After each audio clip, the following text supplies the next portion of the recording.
Looking at number 49 on your fall final exam here, we're going to identify the function g of x as a reflection of f of x equals x plus 1 in the x-axis.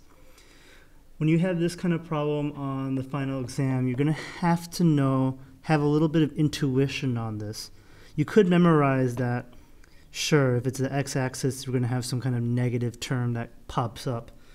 But what I would do is, if I had this kind of problem, is I would think about maybe just draw a line or something like that.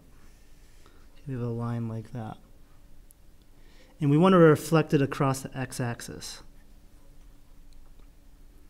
So if we're reflecting it across the x-axis, what's going to happen is that, let's say I have a point, let's say right here. It's going to reflect across the x-axis and then land over on the other side like that. I use a different color.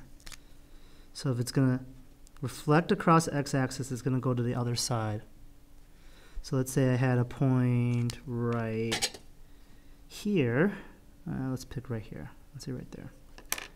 It's going to reflect across the x-axis and go to the other side.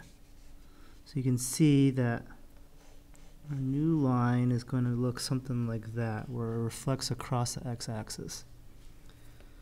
Let's have a little bit of intuition here now. So let's say this point was, that would be, let's say 1, 2, 3, 4, 4 and 2. Okay, that point was 4 and 2.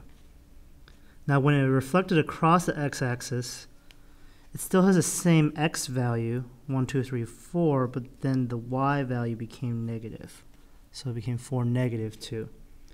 So this is the kind of intuition you sort of need to develop. So if it's going to reflect across the x-axis, what's going to happen is the y value will become negative. Nothing changes with the x, but the y value will become negative.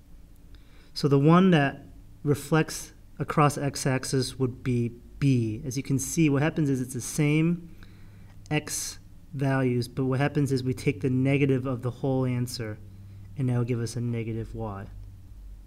So now if we're reflecting across the y-axis, so let's have this same problem here.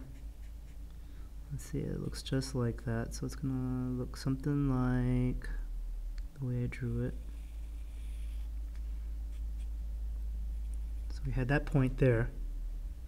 Now if it's going to reflect across the y-axis, it's now going to go this way across. So again, now we're looking at the y-axis. So it would jump over here and land right there. Be very similar for, let's say, this point right here. So let's pick another point. Let's pick another point right here. When it reflects across the y-axis, it's going to jump over to here. So now our new line looks like that. Okay, so if we took that same point, we had 4, 2. Now when we reflect over the y-axis, we can see the y value doesn't change, but the x value becomes negative. So that's what's meaning by when you reflect across the x-axis, reflecting across the y-axis. So try to develop that intuition there. So right here, we can see that the x value became negative, but then the y value stayed the same. And in this problem, if it was reflecting across the y-axis, the answer would be answer A there, because the x became negative compared to the f of x, but then the y value would stay the same.